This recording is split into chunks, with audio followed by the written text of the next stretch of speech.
So Donald Trump won the election, and the whole world is in disbelief. This is something we thought would never happen. Now people are really scared. Not just Muslims, but the Latino community, the black community, even the white community. Everybody's scared. How can someone so underqualified and so openly racist and misogynistic and xenophobic, someone who we all thought represented a small minority, now get the keys to the White House and become the most powerful man in the world? It's shocking, right? Actually, no. There's something deeper in this.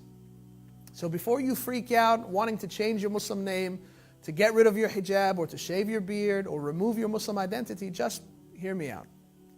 You see, as Muslims, we believe that everything happens through the will of God. And the same way that Allah gives power, He can also take it away.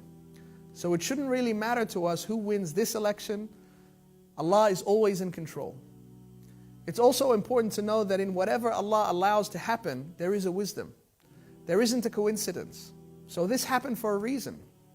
And I don't know about you, but I feel like there was a major warning sign in this for us to make a change in our lives, to stop being complacent and to start being forces of good in the world. I came across a quote online that summed it up perfectly. For all of us that haven't done anything in the last 15 years since 9/11, but became slaves of our careers and our lifestyles, letting a very few do all the good work, this should be a wake-up call. Get involved in any capacity. Fill your weekends with non-profit work, not parties. Fill your afternoons with volunteering, not fancy lunches. And spend your money on causes, not things. Support those around you who actually do the work, because our lives are passing us by. Know that no matter how hard it gets, remember that the Prophet said if the whole world were to gather together in order to harm you, they wouldn't be able to harm you except with something that God had already written for you.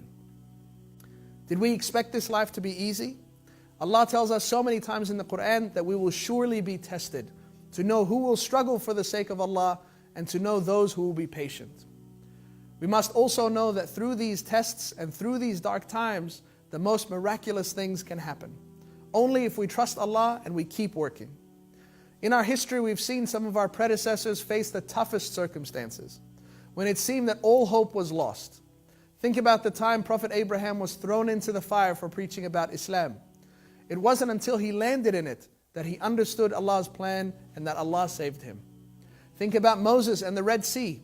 When the army was fast approaching, it wasn't until the last moment, after the panic had already set in, that Allah saved him and his followers.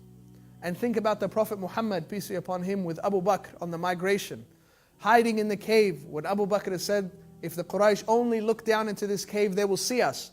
And the Prophet replied and said, don't be sad, Allah is with us. No matter what happens in the world, Allah and His will is above everything.